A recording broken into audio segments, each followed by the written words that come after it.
नमस्कार मैडम, फरमाइए आप किस लिए आए हैं?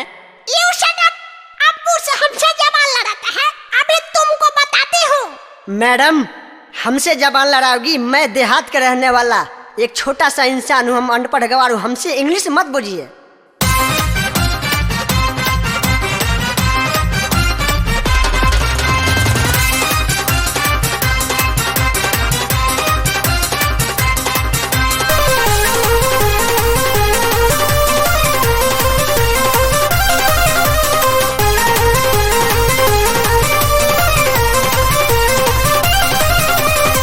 हमरा से गोरी जन बोला अंग्रेजी, हम देहात के असली करेजी। हमरा से गोरी जन बोला अंग्रेजी, हम देहात के असली करेजी। हमरा से गोरी जन बोला अंग्रेजी, सटन हटत निरह गोरी दूरी में।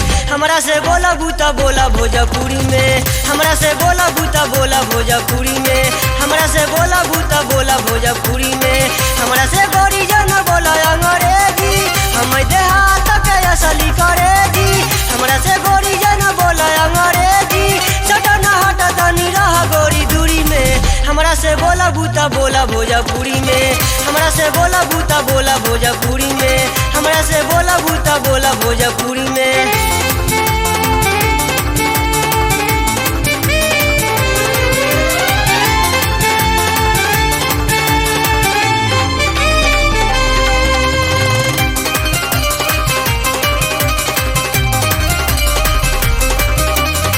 कबो न गइल बानी गोरी से कुल हो, जैसे बिगड़ल हमारा घरावा के रूल हो। कबो न गइल बानी गोरी से कुल हो, जैसे बिगड़ल हमारा घरावा के रूल हो।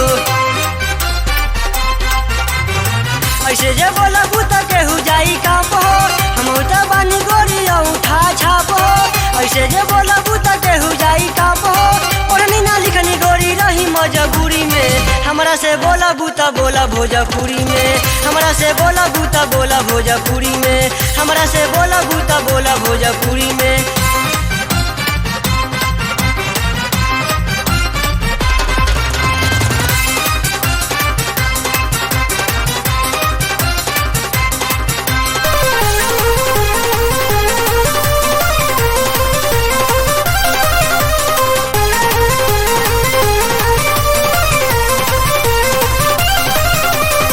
हमनी के भाषा भोजपुरी बा महान हो, यही से बानी भोजपुरी या जवान हो। हमनी के भाषा भोजपुरी बा महान हो, यही से बानी भोजपुरी या जवान हो। हमके बुझाला बारू शहर में के तितली, यही से खात बारू रोजे रोजे इमली। हमके बुझाला बारू शहर में के तितली, जौन मजा ताव में हऊ ना तंदूरी में। हमरा से बोला बूता बोला भोजपुरी में, हमरा से बोला बूता बोला भोजपुरी में, हमरा से बोला बूता बोला भोजपुरी में।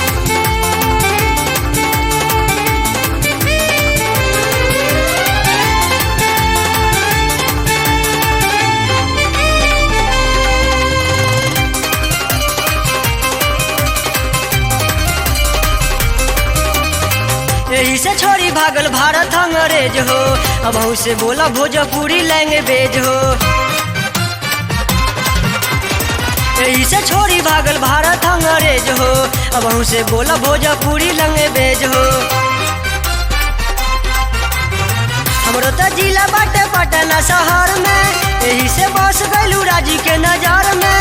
हमरो तो जिला बाटे पटना शहर में, जौन मजा पास में बाऊ ना बदूरी में। हमरा से बोला बूता बोला भोजपुरी में, हमरा से बोला बूता बोला भोजपुरी में, हमरा से बोला बूता बोला भोजपुरी में। हमरा से गोरी जन बोला अंग्रेजी, हम देहात के असली करेजी।